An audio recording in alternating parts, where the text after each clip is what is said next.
Martin Luther King Jr. once stated that Sunday morning was the most segregated time in America. And 40 years after his assassination, this sad statement still rings true. And as painful as it sounds, we as Christians won't simply wake up Sunday morning and suddenly find ourselves reconciled. No, unity must be pursued deliberately. We as Christians must have both the courage to confront and the willingness to forgive. Now, in this production, I do speak to some tough issues. And to be honest, it's painful at times, but necessary, I believe, in order to identify with my African American brothers and sisters in particular. But mine is ultimately a message of racial reconciliation based on a true story.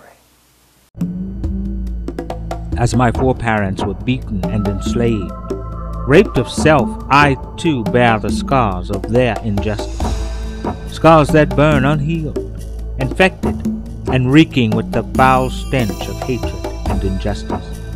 I too have been beaten, hanged, and burned. Not for crimes against the white man, but for the pigment of my flesh. Not for what I've done, but for what I am. Humpty Dumpty sat on a wall but got yoked by some clown over a pair of Jordans. Knick-knack, paddywhack, 3 pigs busted the big bad wolf for huffing and puffing in a drug-free zone. Abracadabra, Columbus discovered America. Hocus pocus, a nation within, founded on the principles of justice, liberty, and the inalienable right of self-determination. History or mass deception, sleight of hand, misdirection, and delusion. Copperfield would envy. Blue contacts. Yeah. If I were to wear a pair of blue contacts, wouldn't I see the world differently? Wouldn't the world look differently at me? Or would I see in the mirror, staring back, some crazy, mixed up, blue-eyed wannabe? Wanna be anything but black. Wanna be anything but poor. Wanna be anything but oppressed. Wanna be anything except what I see or what I am. I planted seeds of hate, racism, bigotry, prejudice, hypocrisy. All the things I claimed to hate, I helped the devil cultivate. But he lied. No one is eager to be reminded of their shortcomings. And we're all naturally uncomfortable when we're confronted with them. However, with the recognition of our failings, there comes an opportunity for change. But for this poet, change would not come easily. For years I wrestled against flesh and blood until I had this revelation. I was just as predisposed to bigotry and hatred as were those whom I had previously indicted. There is no one righteous, not even one. There is no one who understands, no one who seeks God. All have turned away. We have together become worthless. There is no one who does good, not even one. Our throats are open graves. Our tongues practice deceit. The poison of vipers is on our lips. Our mouths are full of cursing and bitterness.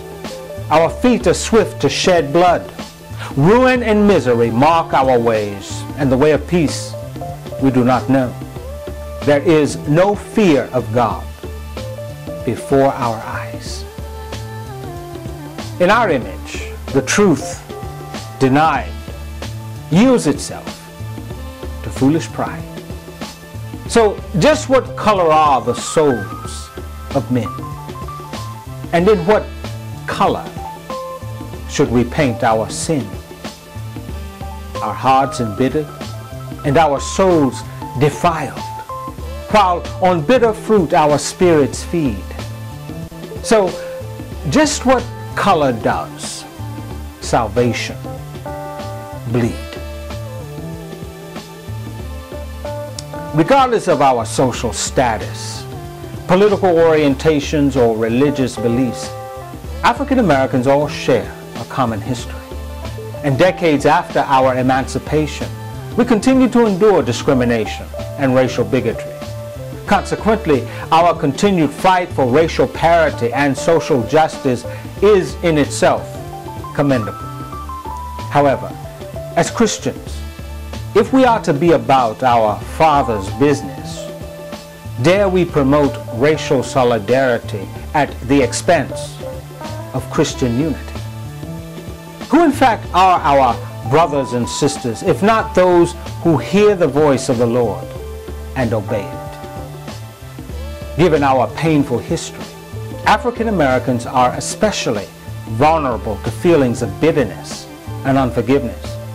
So it's imperative that we do not lose sight of the fact that during both slavery and the civil rights movement, many of our white brothers and sisters not only recognized the brutality of slavery and the injustice of exclusion, but put their lives at risk to help facilitate change.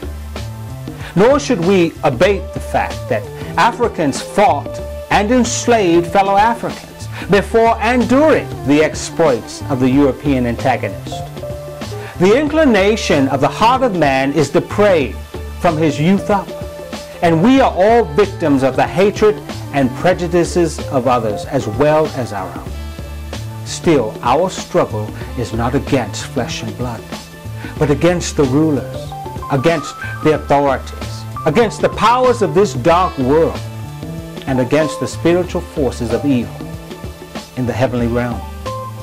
Racial hatred and prejudice is born of fear, perpetuated through ignorance. But temperance and respect is born of love.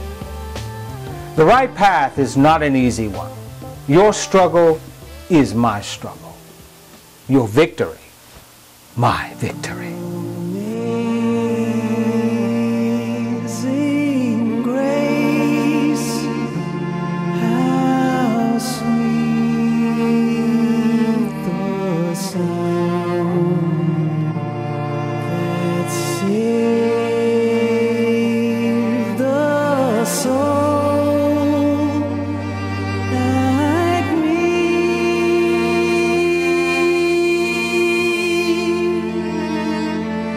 I once was lost, but now I'm found. Was blind, but now I see. Now the title pretty much sums it up. My book, One in a Million, From Rebel to Saint, is a provocative composite of poetic works which chronicles my miraculous transition. And the one-man show, More Than a Dream, was inspired by the book, but takes the book to a whole new level. Now that's all I'm going to say. You just have to come see the show.